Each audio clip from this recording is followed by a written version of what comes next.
Are you feeling stuck? What's up, guys? Marshall here, and trust me when I tell you, I've been there.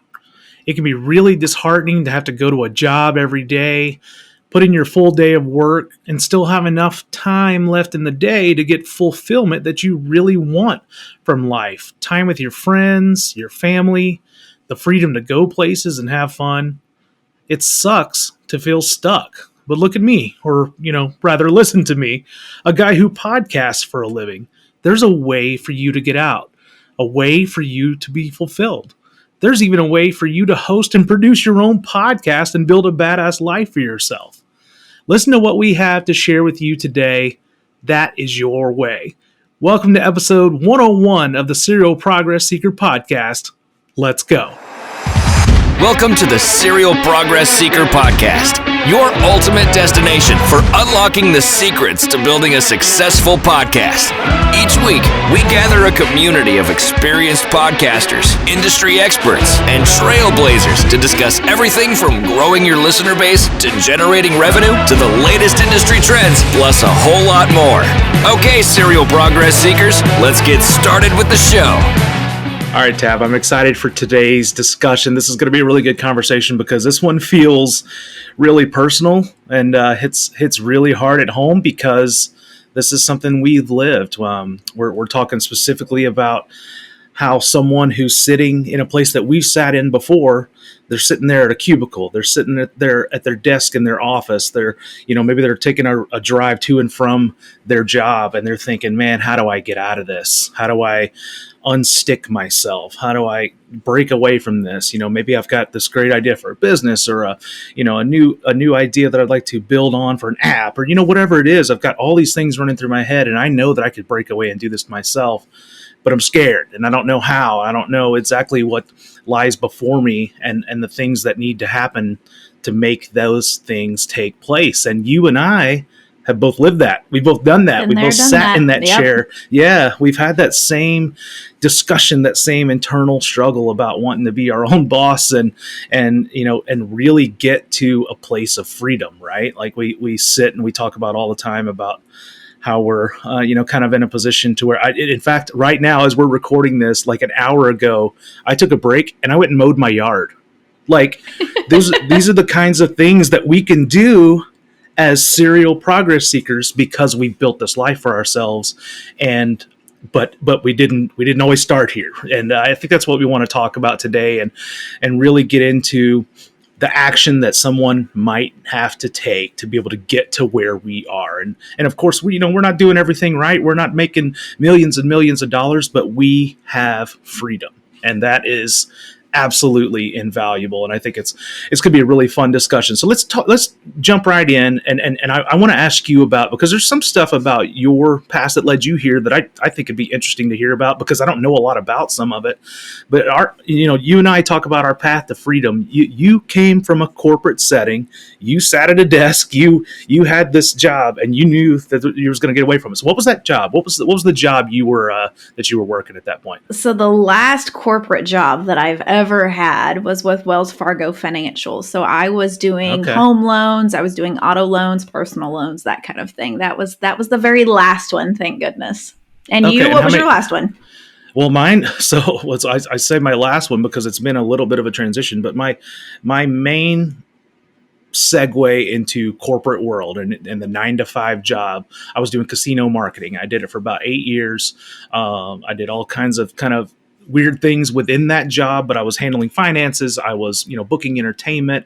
I was doing a wide variety of things, but it was in a very, very corporate setting. I worked for a multi-billion-dollar, privately held, family-owned company, but a very large company and a very widespread company. So, it was while my specific job sometimes felt, entrepreneurial, it wasn't. We had a very much a big brother scenario looking over us, and I was, at that point, I walked into that job, and I guess if I do the math, I was mid-20s, maybe late 20s. I might have been about, probably about 26, 27 years old when I stepped into that job. And, I was, kind of making my way. And, we've talked about this before on other podcasts, like the world we come from, like we thought that was the track we were supposed to be on, right? Like Yep. that was what That's we were what supposed you're to always do. taught.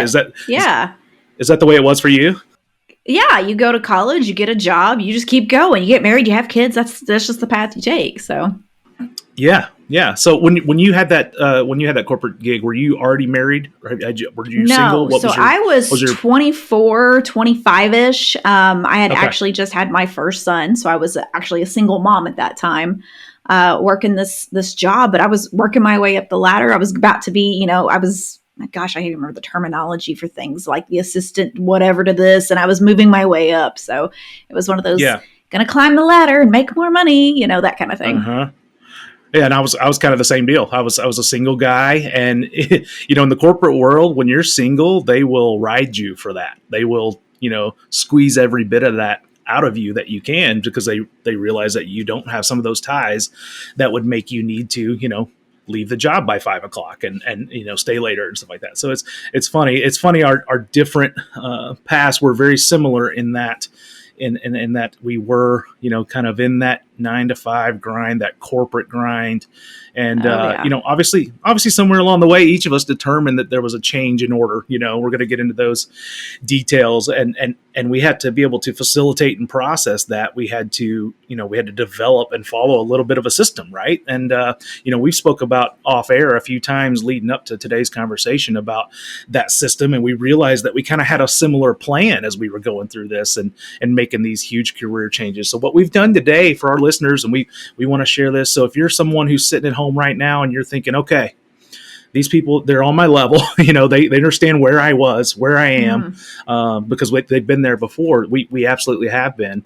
And we literally developed and followed this system that we're about to go through to be able to break free and to be able to, get away and do our own thing. And like I said, I keep touching on that word freedom, because man, that's the biggest piece of the things that we get to do and that we do all the time, is the fact that we do have such an element of freedom. And what we've done for our process is we've actually developed an acronym. We love acronyms around here. Everybody knows that. We do love acronyms. Yes, man, it's a good deal. It's so good because it just helps you remember things, right? And so if you're, like I said, if you're someone out there trying to think about, okay, what are the ways I can escape the 9 to 5 and build my own path to freedom, there is a system that we've developed. It's called the REAR process, the REAR method, and it's really, really simple at its surface, but when you dig deep underneath and realize the elements of each one of these pieces, I think you're really going to understand kind of why it makes a lot of sense for someone who's considering making a move. So that REAR process, like I said, it's an acronym. We do a lot of acronyms around here, but it stands for recognize, evaluate, act, and relish. So quickly, obviously, recognizing, hey, here I am sitting here in a 9 to 5 job. I got to get the hell out. Evaluate. Okay, what are the things I have to set in place? What are the things that I have to do? What's the money behind it? What are all the elements that I got to think about to be able to begin to make that change? And then A is for act. Act is when you pull the trigger, right? Is when you actually push the button and say, okay, I'm doing this. I'm making the jump. And then R, finally, when you get on the back end of it, it's all about relishing what you've done. So I think that's what I'd love for us to kind of go through that today, because like I said, it's something that you and I have both kind of spent some time on talking about this, because we realized that we kind of had a similar process going through this. So let's talk about that first one. When we talk about recognizing, and we're talking about escaping the 9 to 5, breaking away, being your own boss, you talked about your corporate career. What was it? What was going on in your corporate career that made you realize that you needed a change?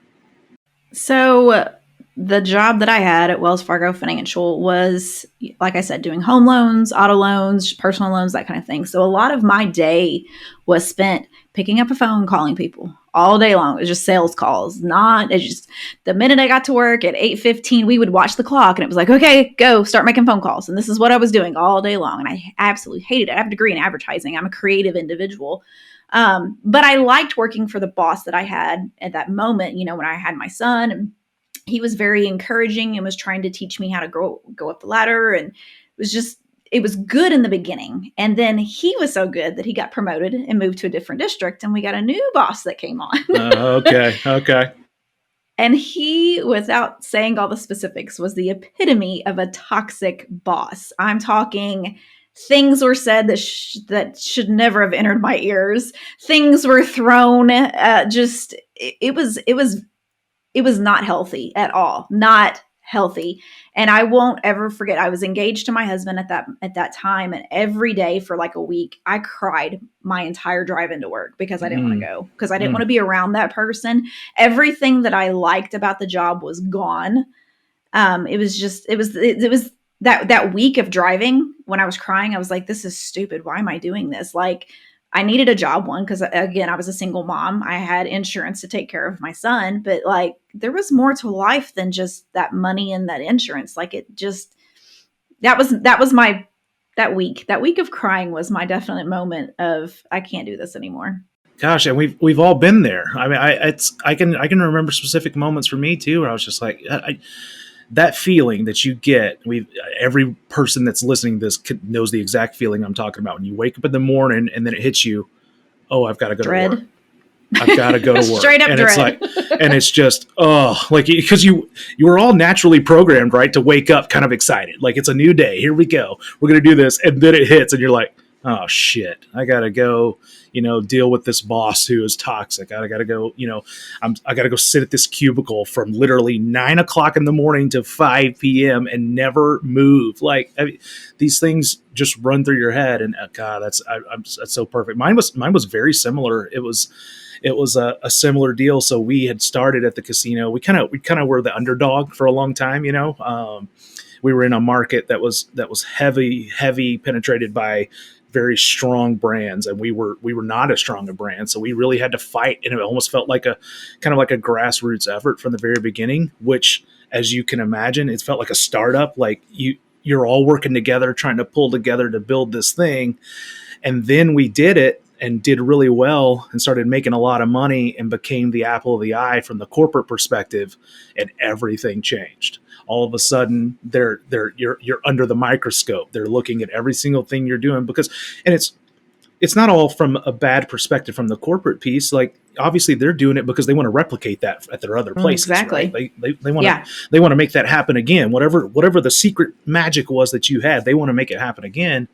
But from our perspective, it was like, man, we're losing the creativity. We're losing the underdog nature. All of a sudden now we're Goliath instead of David. And it's very, that's really what started to turn the tide. And then I had a boss change, kind of like you did. We had a boss who was our Rocky Balboa, and he walked out the door, and here comes the genetic robot that's going to kind of take over type thing. And it's weird, but it's really what it felt like. I feel like I lived one of the stereotypical corporate lives. I really did, because then it just kind of took all the fun away. It took the fun and the fight away. But then also, that's from a professional standpoint, but I also had a personal thing going on. I met a young lady at that time.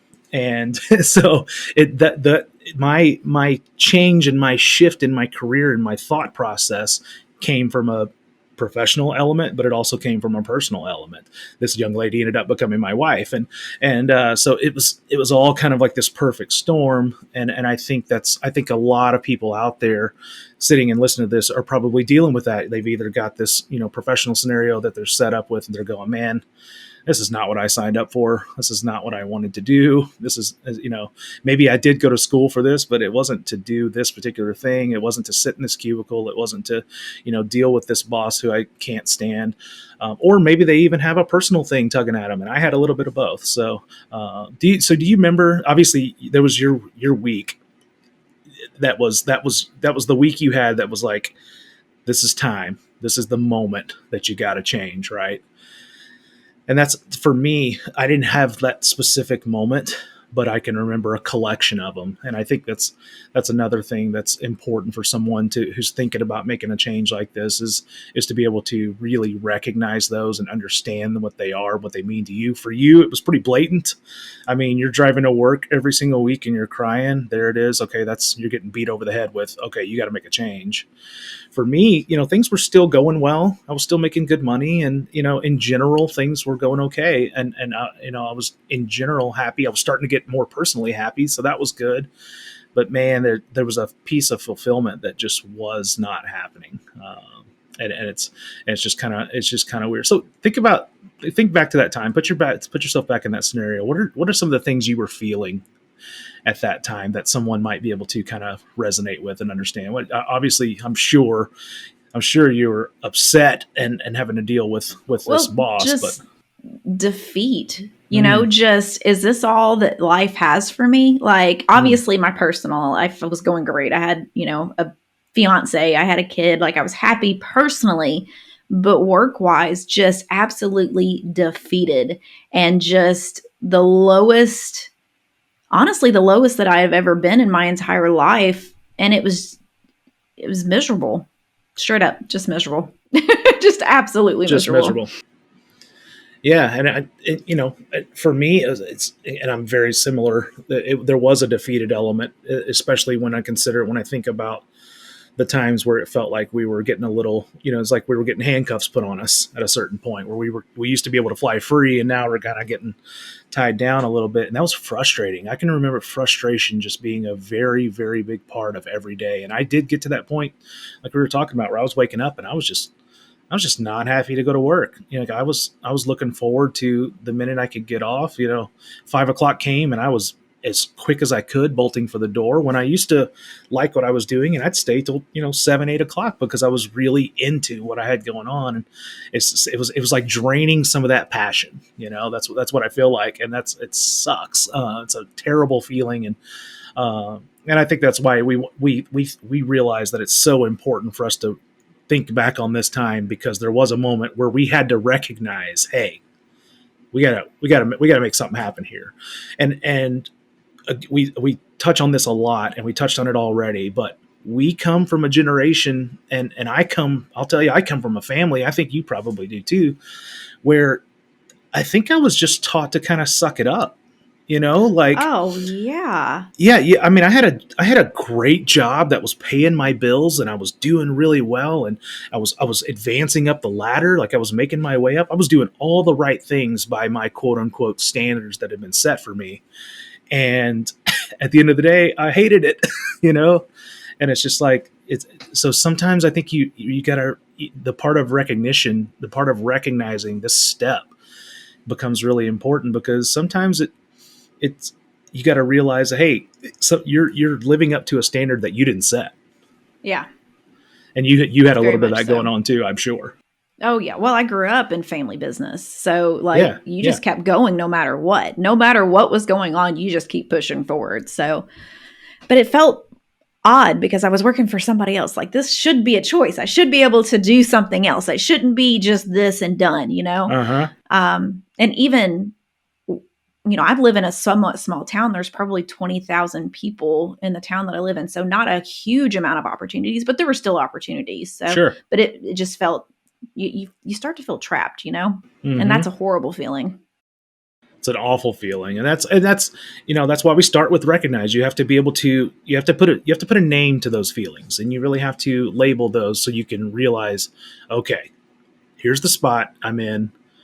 I got to start making a plan to get out of here. And that's where we move into our second step of our REAR method. So we recognize, now it's time to evaluate. Now we start to put pen to paper, right? Planning. So think about, it's planning. That's exactly right. So think back to that time as you started to think about, okay, I got to make this move. Do you remember some of the, metrics that you use, whether it was professionally or personally, that you started to determine, okay, this is what I got to do? Was it, I need to find something that makes me this much money? Was it this something that gives me a certain time frame that I work in? Like, what were kind of some of the things that you really wanted to make sure happened in your next gig? There were a few things. One of them being that I wanted to do something creative, like picking up the phone and making the same phone call over and over and over again, just felt like beating my head against a wall every day. So I needed something that was going to give me a little bit of a creative outlet, just because it's what I went to school for. It's what I enjoyed. So that was a part of it, just to fill me personally, but as far as like the money went, I was so young. I was 25. Like, I didn't know. I was like, okay, I make this much money. I need to kind of be around that to be able to survive, So I didn't have, in that moment, I didn't have this aspiration, like, I want to go make more money. I was like, no, if I can survive here, I just need to survive there. You know what I mean? Like, just the money wise. But the biggest thing for me was insurance, because it wasn't just me. If it was just me, no big deal. But sure. I had a young son. I mean, he was less than 6 months old. I mean, he was young. And if anybody's got kids, they're expensive. They're going to doctor visits left and right. They're always getting sick. There's always something. You're in doctors left and right. So insurance was a big deal for me. And having that corporate job and having that insurance was one of those things that I'm like, it was one of the reasons I felt like I couldn't leave, because I needed to be able to take care of him in that aspect. And what I was making at that time was little bitty. It wasn't enough to even pay, to go buy my own insurance at that moment. So what about you? Yeah, I didn't even think about that. You're so right, though. Like, insurance is such a big key, and that's something as people who are thinking about being entrepreneurs, you absolutely have to consider that. Like, I mean, I same deal. I was in a spot where insurance was really good. My benefits in general were really good, and I was considering striking out on my own. Well, that stuff in a lot of situations wipes away when you step out on your own. So how do you kind of counteract that, and how do you weigh and balance that? Is such an interesting thing. Yeah. For me, I started to realize this real tugging for the need for fulfillment. I was, I spent 8 years in a place where I felt like I was contributing to the lesserment of people. Not that I don't judge on people who come into a casino and gamble. I love to go in a casino and gamble. I do enjoy that. That's something I enjoy doing with my time. But for me, as a marketing professional, marketing to someone who may or may not have the money to pay their insurance that month, but are going to come and bring that in and put it into a penny slot machine, I started to really lose value in what I was doing. So there was an ethical aspect there. Got it. Yeah. And I never even realized it until I got way past it. And then I went, oh man, that's what I was searching for. And I didn't even realize it. But I started to really feel the need to try to figure out how I could get into a professional scenario where I felt like I was making a very, very positive difference. And that's where I transitioned into a fantastic nonprofit organization for a while. And then that led me to Serial Progress Seeker. So I got there. I got in that transition, but those were the metrics that I was using. I was like, man, I got to figure out how do I go home every day and feel good about myself at the end of the day. That was kind of some of the biggest deals. So what did the things that you wanted out of a career change at all as you switched from more of that corporate gig and made a transition into your next phase? Like, did you figure out? I would say so. Yeah. Because when I went and joined the corporate side, the whole reason I joined Wells Fargo Financial is because it was in my hometown. I had originally lived in another state. I just wanted to be home. And it was just one of those opportunities. And so it didn't fulfill any of my needs creatively, you know what I mean, as far as what I wanted to do. So going into the new one, for sure. I mean, I was writing advertising and working with clients and working in a marketing firm. So it went from, robo dialing before there was robo dialers. It was me into the creative field. So for sure, it completely changed from one aspect to the next. So yeah. Yeah, I touch on that a little bit more, because a minute ago you said something about that made me strike up this thought in my head too, and I think we should absolutely talk about the money aspect of this, because it does make a difference. I can remember being in this spot and going, okay, I've risen, quote unquote, risen to this level. It sounds like vomit coming out of my mouth right now when I say it, but when I've risen to this spot on the corporate ladder, so stupid. But I felt that way. I did. I was like programmed to feel that way, and I rose to this spot in a financial setting too. And I can remember specific discussions internally being like, you know what, the money is the money. And not everyone, maybe I was in a luckier scenario than someone who might be listening to this podcast, but I was just in a spot where I was just like, I guess there's a level of money I want to make when I make the transition, but if it doesn't quite get there, I'll still take the fulfillment. I'll still take the feeling good about myself and stuff like that, a little bit about money, above money. So I know we don't like to talk about money, but it is an aspect of this. So how did that factor in for you as far as making the transition? I know you were focused on things like insurance and stuff. What'd you think? Yeah. So I was so dumb back then, 25, very young. Let me just state that. But I remember like, I was like, oh, well, I make this much at that place. So if you just pay me that, it'd be great. Well, I didn't take into factor taxes and everything else that gets taken out. So when I actually did make that jump and I told them this is the amount I need to make every week, it wasn't that amount. It was actually lower than that because of taxes. And I was like, oh, well, you didn't tell them the before tax version. You know what I mean? Like I really screwed the pooch there. But when it comes to the insurance stuff, like when I made the switch, my husband and I had just gotten married, or I had made the switch like a month or two before we got married. So he was in a corporate job. So the insurance side was taken care of because we got married. My son and I got added to his insurance. And so that was all great. As far as money goes, it sucked in the beginning. I mean, I was a broke. But some of the things that factored into that, you know, I could go home and eat lunch if I wanted to. So I wasn't having to go out and eat every single day. Like I could save money in that aspect versus, you know, I didn't have to wear a certain, you know, outfit. I didn't have to look I didn't have to look like a loan officer. Like I was working in a creative field. I could wear blue jeans and t-shirts and tennis shoes every day. So I was saving money on clothing and things like that. So there were gives and takes, if that makes any sense as far as what but it eventually changed. I mean, obviously, and when I made that switch, I went to work for a agency that was just starting out. Like I was employee 3. Like 3. Now this agency is now huge. They're now in Arizona and they've worked with brands all across the world. But in the beginning, I was employee 3. So there wasn't a whole lot of money to go around. But as that business grew, so did my salary.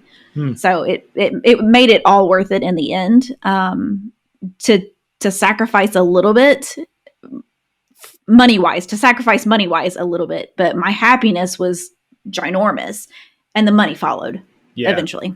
So, well, and I think that's important for people to realize. Like it's not what we're selling, quote unquote, and what we're preaching all the time is not always the most lucrative life. It doesn't have to be a multi-billion-dollar world that you're going to move into. Yeah, there's a lot of money to be made, and we're lucky enough to be a part of a team that's doing it.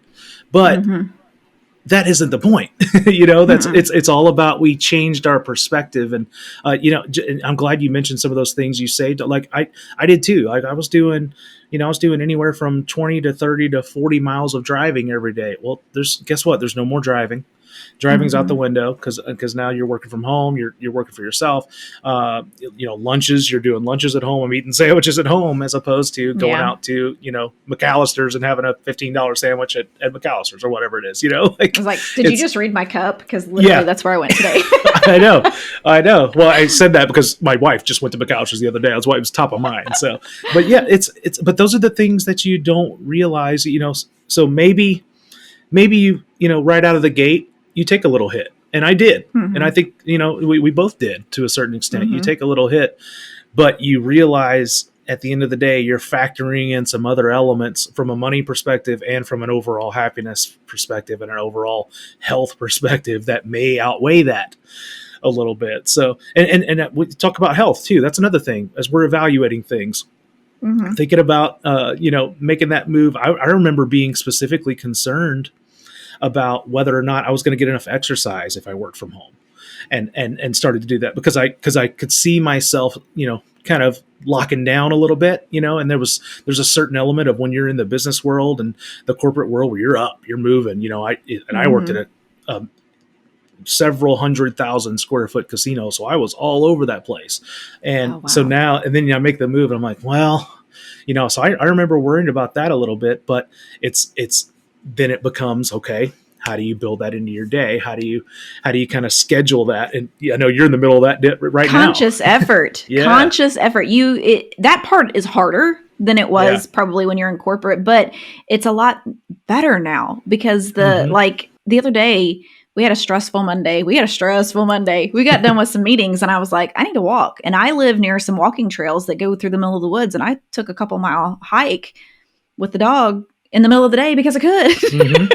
Yep. So like not just physical health, but mental health too. Like you've got that breathing room now. You just got to be conscious of it. You got to know when to get up and move and do things. So yeah, and I mean that's what the whole what we're talking about here is what the whole evaluate step is all about. It's essentially what we've just done is make a pros and cons list, right? Like here's the things that I'm getting fulfillment from in my current job, that in my my 9 to 5, my office job, whatever I'm working. These are the things I'm getting out of it. I'm getting a good salary. I'm getting all the a nice handful of things, but these are the things that I don't get out of it. And then you vice versa that you start to look to, okay, well this is what I could do if I work for myself.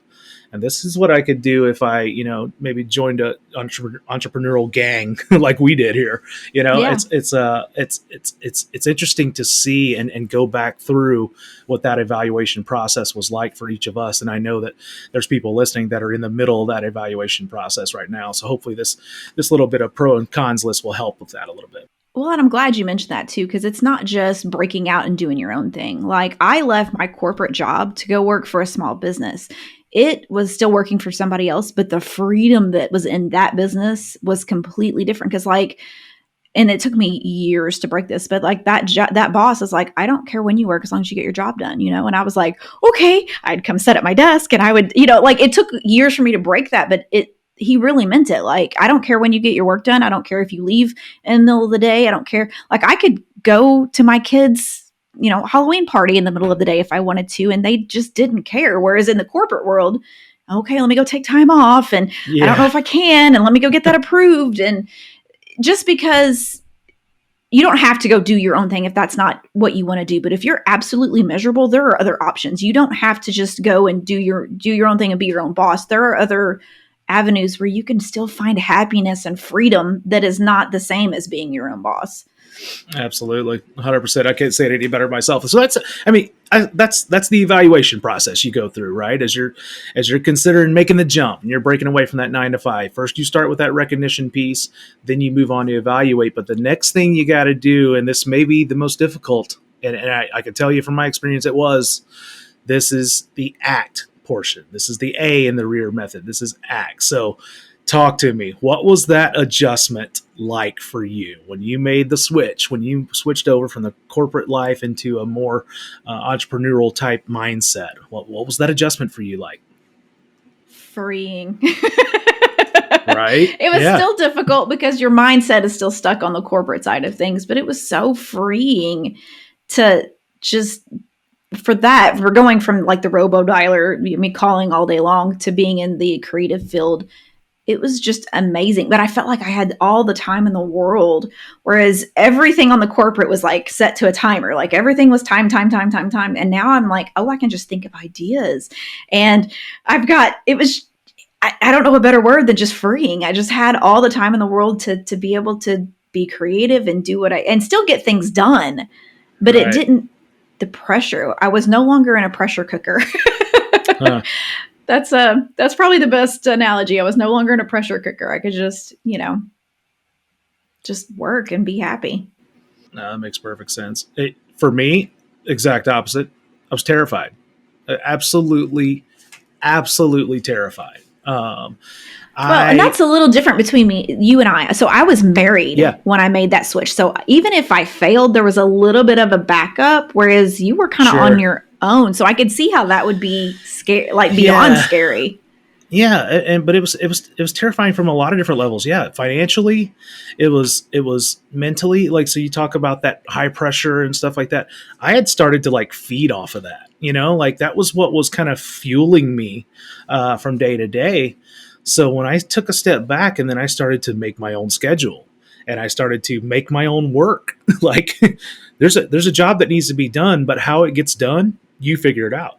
And to do that instead of having it structured for me was like something that we've had this conversation on other podcasts and side to side too. I still have trouble sometimes breaking away from that. That was something that was very, very hard for me because it, like I said, it was that structure that was there. It was very hard to break that. And there are days when I still don't break it very well, but when I focus on and think about the freeing element that comes along with it that you're talking about, that's where I go, oh, it really is the amount of pressure, what it is. And I'm so glad you said the word pressure, because it really clicked for me. That pressure that I used to feel from other places, I just transferred it all to myself. So now I catch myself like really pressuring myself when it's not coming from anywhere else. No one else on our team is doing it. We're in a meeting and I'm literally beating myself up, and you guys are like, no, man, it's okay. It's okay. But that's where it all stems from. That's where it all comes from. So that making the action and making the, real switch in your mind and your mindset was very, very difficult for me. And like I said, still is sometimes. But when you think about that, think about, because I thought this would be an interesting thing for us to discuss, the major differences that you've noticed between the corporate lifestyle and a more work from home entrepreneurial lifestyle. Obviously, there's some very basic ones, but for you personally, when you think about some of the major differences between that job just on a day-to-day basis, what are some things that kind of stick out to you?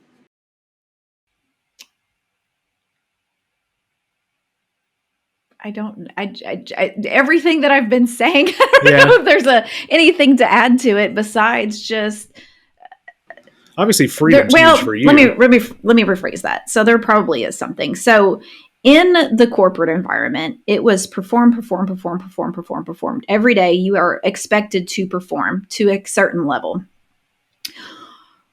Working from home, and I'm probably going to spill the beans, and I can just hope that Ben doesn't hear this, but there are days that I can get, like, it feels like 40 hours of work done in one day. Like, I'm just like super productive. And there are days that I can set at my desk for 8 hours and I get maybe 1 hour of work done because it's just the focus is not there, or the motivation or the inspiration, or because we do a lot of creative stuff. And so sometimes it's just not there. And so that's the one thing that I would say that is drastically different from, but that it's okay. Like, the old me would have probably stressed to no end that, oh my gosh, I wasn't producing every single day of the week, whereas now I can have days like that where I'm just like, ugh. And it's okay, because there are going to be other days that I'm overproducing to make up for those days. So I would say that's probably the biggest thing, is that I have freedom to have bad days. I have freedom to have underperforming days. And it's not expected of me to overperform continuously or to perform at a certain level continuously. Yes, I've got goals and things that we all have to achieve, but that it's not an everyday pressure thing. And it's very much a team environment. Whereas before with corporate, and you'll probably say the same thing, is that you were your own person. You were defending for yourself. You're working for yourself. This is me. And you're very, I don't even know the word I'm looking for here. But whereas where we're at now, it's very much so team environment. It's, we're all in this together. It's not you succeed and I fail, or I fail and you succeed.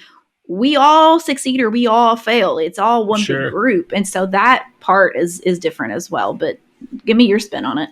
Well, no, I'm really glad you said the word focus in there, because I struggle with the same exact thing. And I think anybody that's listening to this right now that's thinking about making that change is probably thinking about that. Like, man, I don't know if they have, I can remember questioning whether or not I had the discipline to be able to work from home. I didn't know. I wasn't sure because of all that stuff we've talked about already, because of the programming, because of the feeling to need to get up, take a shower, get dressed in very nice clothes and drive to work. Like there was a structure there. And then once that got wiped away, it was like, ooh, I was leaning on that. And I didn't realize it. Yeah. That was a crutch for me. Well, you just got to change what your structure looks like. That's exactly right. That's exactly right. And that's what I've been able. So I realized somewhere along the way, after that was wiped away, I was like, oh, I can build my own structure. And I can set this to where it kind of fits my lifestyle and fits what I need, and it fits my environment. The environment, something we haven't touched on a lot, but being at home is a distraction at times for me. I'll tell you that right now. If someone knocks on the door and there's a package at the door, I got to go get it type thing. So someone's got to come work on the water heater, whatever it is.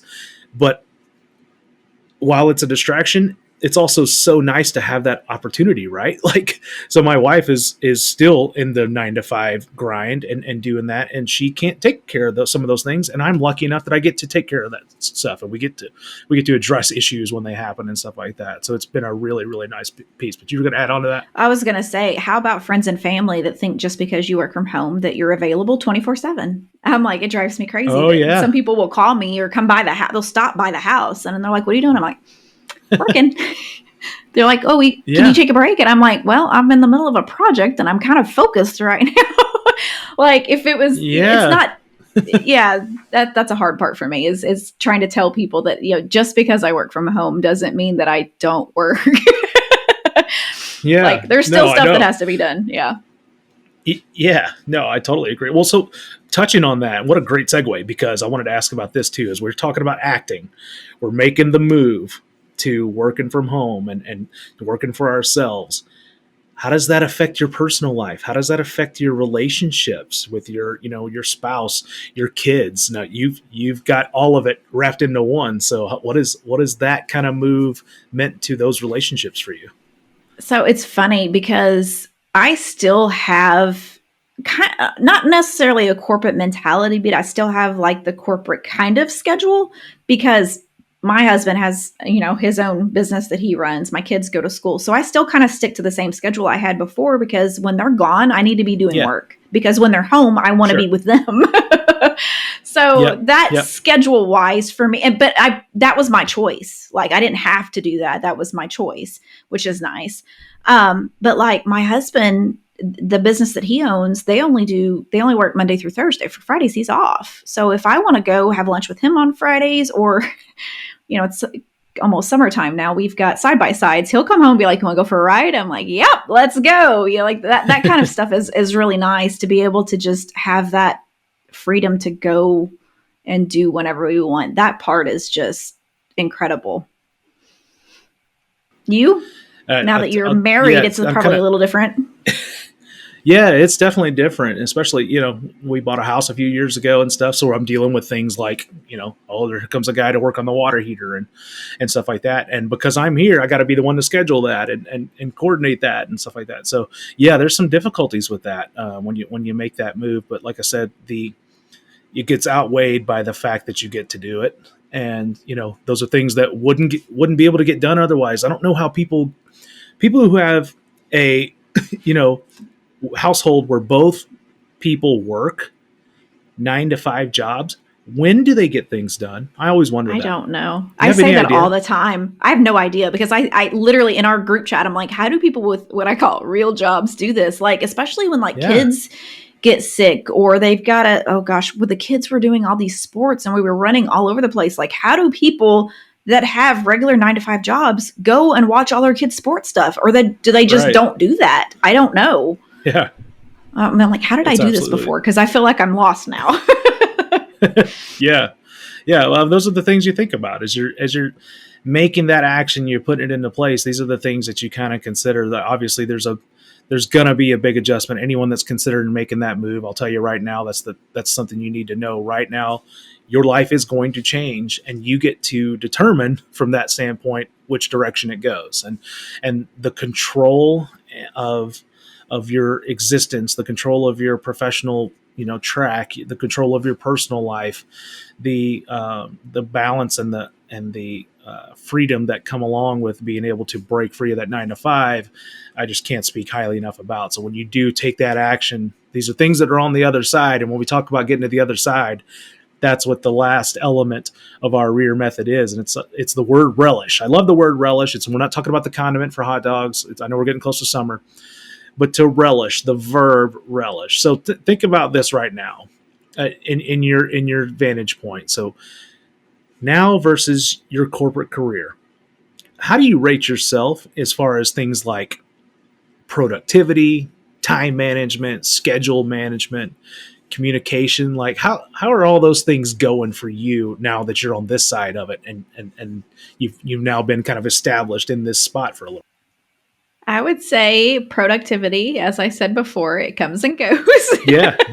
But I feel like I get as much done as I did back then. It's just, it comes in spurts. So that kind of comes and goes. Everything else just is better. It's different, but it's just better, if that makes any sense at all. Now there's going to be days that it's struggle bus, like especially for me in the summer times, I'm working from home, especially last summer, well, on all through COVID, when my kids were home, I'm still having to get work done. So I felt like a lot of times I was parking my child in front of a TV to entertain her while I got work done, which was really kind of annoying, but I was able to save a lot of money because I didn't have to send her, somewhere, pay daycare bill or whatever, because she could be at home with me. We could still have lunch together. We could still do all these other things. So that part was kind of nice. So. Yeah. I'm kind of the same way. And you touched on it perfectly as far as productivity goes. It's funny. I feel like there are days I accomplish a week's worth in just a few hours too. But then the next day comes and I'm like, man, I am zonked from yesterday. This is going to be a less productive day. But if I can balance that through a week, then I've had and then I gauge at the end of the week, it's all good. So time management and schedule management have been challenges. Those are as I've transitioned to those, figuring out, we talk about this, like I'm very heavy into, I make sure that I get a workout a day in. And so where I fit that into my schedule sometimes works better on certain days than it does on other days. And it pushes things back either in my personal life. I've had, quibbles with my wife, like, oh, sorry, I missed lunch today, but I had to get this workout in. She's like, oh, come on. Like, but this, I needed this, but those are the sorts of things that you have to you learn to balance as you transition to the work from home, the entrepreneurial lifestyle. It's tough because back in the corporate days, like that was all built in. So I had to figure it out. I had to either work out before 9 or after 5. And I had, any kind of social setting that was going on outside of that. And social setting is another one I wanted to touch on too, because, obviously we're painting a good picture, but it's not always easy. To make the transition. And I want to make sure to stress that to anyone that's listening. We understand how freaking hard it is to break free of that 9 to 5. And I'll tell you right now, the biggest piece that I miss from that 9 to 5 life was the camaraderie, the communication with people, was being in an office with people. I used to sit around a table and we used to throw ideas and stuff at each other. And some of those days drove me absolutely nuts. And I went home completely exhausted and drained, but I fed off of those days too. And now I'm working at home. I'm by myself. By yourself. I'm hanging out with my cat. Like, it's like my cat. But have you started talking to the cat? I was like, have you started talking to the cat? My cat hears all my ideas and loves them all or hates them all. Usually hates them all. But it's funny. Like those are things that I miss. And I'm the same way. I find myself missing that a lot. And then luckily we have outlets, like honestly, this podcast is an outlet, like getting to hang out with you in this room. Like it feels like we're hanging out together and exactly. And those things help. We do a very conscious effort to actually get together, like in person, not just through the, video chatting stuff, but we have events where we will get together and just let loose for a while. So I would say that although it's not every day, and it would be nice if it was every day, but we still make an effort to get together frequently. So totally. Well, what about that escape from the 9 to 5? What's it done for what would you say it's done for your like physical health and your mental health? What has that done for you when you think about that? It's changed. I wouldn't say it's easier. I wouldn't say it's better. I would say it's just changed. So like you said earlier, like the pressure that you used to have from your bosses and the people above you, now it's all internal pressure, which is harder to manage, honestly. That part's harder. When it comes to your physical health, you have to actively get your butt out of this chair and go do something. Whereas before you were walking the floor and, I'm kind of the same way. I was always out and about in public and things like that. And whereas now my butt's here in this chair, we got to actively I actively go and work out every day. So it's not that it's better. It's not that it's worse. It's altered. It's changed. So yeah. So question for you. Have you taken a nap in the middle of the day yet? I'm not a napper. It's weird. Oh, that's the greatest part. It's very weird for me because I used to be a napper. Like college, I was a napping fool, but somewhere along the way, I got broken of it, and now I can't nap anymore. I kind of wish I could a lot of days, but I can't do it. I would say what you're doing is you're giving away that you've actually taken a nap in the middle of the day. That's what you just did. Yes. I would say that's one of the greatest things is that, well, because I'm straight up insomniac. Like I have the worst time sleeping, like not last night, but the night before. I fell asleep at 5 a.m. and got up at 7 a.m. Like I had 2 hours of sleep the entire night. And yikes. I will go 4 nights in a row like that. And then I'm just like, I can't function. And so there has been times that I'll message the crew and be like, hey y'all, I'm out for the next 2 hours. Like, just don't message me. I will be gone. And I'll lay down and take a nap just to be able to function. So the fact that I have that ability is incredible. So yeah, well, I'll tell you, just for me, the switch now that I've slowly become more accustomed to it, I think it's done a lot of good things for my physical health. Just because I'm able to do more, the freedom of being able to work from home and choose your own schedule allows you to incorporate things if you want to do it and you decide that it's a priority. So I've been able to do that. I'm probably in as good a shape physically as far as like, my heart conditioning, my overall stamina and my, all those things. Like I feel really good, and it's because I'm making a very conscious effort. I'll tell you though, and we're coming out of it, but through COVID, the mental part was very difficult. And I know that everyone felt that to a certain extent, but through COVID, and I, we're probably remiss on not talking about this, but there was part of my transition from the corporate world to work from home included working with Serial Progress Seeker as like a side hustle. And I was working specifically with Tabitha, doing some, I was helping out with some social media things. And I can remember during that time. So I had just moved to St. Louis. COVID just started. I was trying to find one of those quote unquote corporate gigs because I was trained to do that.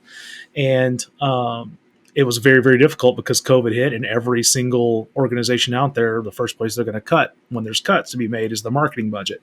So they started doing that, and the jobs just dried up. So I did what I could to survive. And that's when I kind of came across Serial Progress Seeker and stuff. And it led to being able to become part of the team. But it's crazy. During that time, there was a mental struggle, very, very difficult because, everyone was dealing with, we don't know what's going on in the world. And then I had the added element of, on top of that, I don't know how I'm going to, help provide for my family because I don't have an opportunity to do that. So very, very difficult mental aspect for a while. Now being on this side of it, we've touched on it 1 million times and I will keep doing it.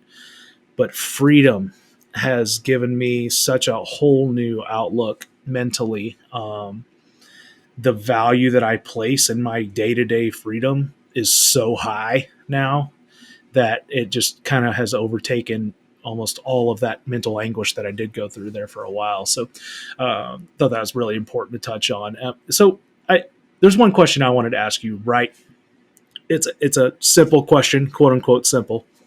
As we're thinking about relishing, making this move, it's the final step of escaping 9 to 5 and setting your own path.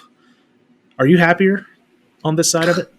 A billion times. Like if you told me that like I had to go get another corporate job, I honestly don't know that I could do it.